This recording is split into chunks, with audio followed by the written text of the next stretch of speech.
The crowd that night thought they were watching Yungblud do what he always does, break himself open on stage. By his own words, they were wrong.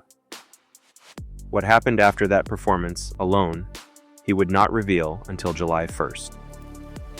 7 days later, he was gone. This story uses only what Dominic Harrison published himself. Because the week between that post and his silent breakdown tells us something the performance never could. Dominic Richard Harrison was born in Doncaster, South Yorkshire, England, on August 5, 1997. Professionally known as Yungblud, the 28-year-old artist has built his career on a specific, public promise that no one in his audience has to face the world alone. To his global fan base, he is not merely a musician. He is the head of a dedicated community centered on outsider identity, mutual belonging, and absolute openness about mental health struggles. Harrison publicly views this platform as a major responsibility, working constantly to foster a safe, unifying environment for his followers. This reputation is anchored by his live performances. Known for physically intense, explosive concerts that routinely sell out in minutes, Harrison acts as an invincible force on stage, leaving venues drenched in sweat. These high-energy shows were designed to function as a sanctuary for a generation seeking connection. Yet, the very strength of this public image created a stark division. Maintaining an energetic, tireless shield for his community required immense personal effort, masking a private strain that grew increasingly heavy behind the scenes, far away from the screaming crowds. This growing gap between the constant stage performer and the vulnerable individual would soon reach a breaking point. July 1st, 2026, is day one of the public timeline. Harrison uploaded a video on Instagram showing him crying on stage during a performance at Bloodfest in Czechia.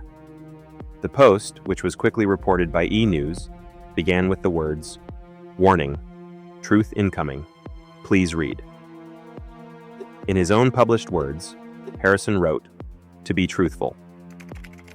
Recently I have been really struggling, and this moment is a byproduct of my body releasing the wave of emotion that has hit me in the past year that I have been unable to process."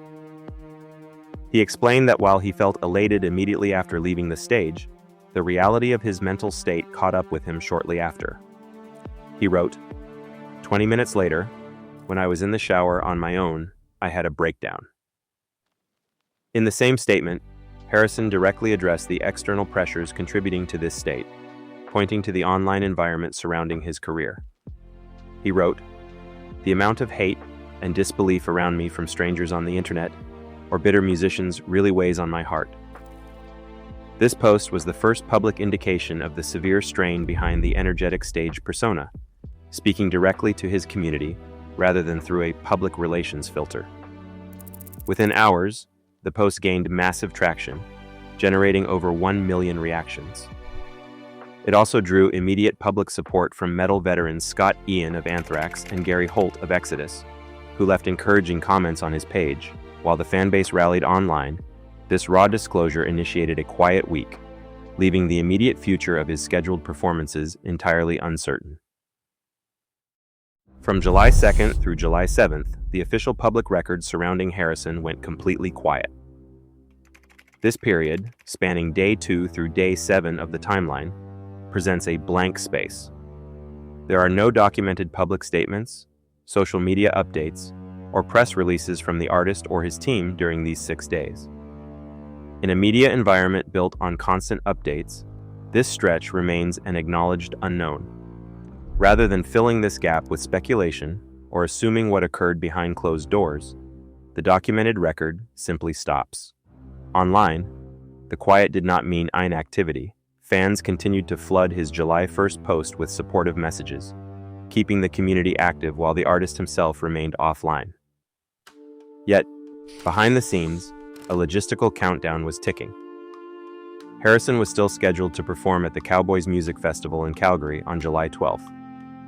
Throughout the silence of Day 3, Day 4, and Day 5, that booking remained active on the calendar, with no public indication of a change. This 6-day block of silence represents the limit of what can be verified from the outside. Up to this point, The story is confined to one man's public record across a single week. But as the silence persisted and the Calgary date approached, the personal crisis of a single performer began to intersect with the rigid, high-stakes machinery of the global live music industry. On July 8th, day 8 of the public timeline, the silence broke with documented action.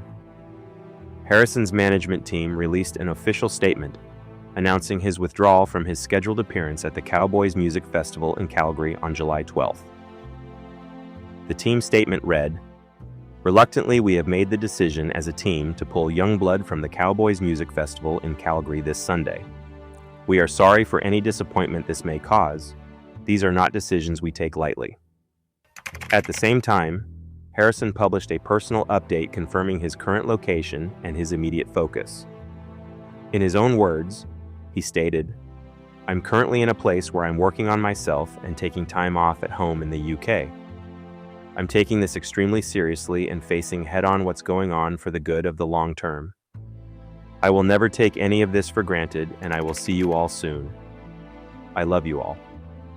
With these statements, the counting device of day 8 concluded, replacing a week of public silence with a definitive, documented decision.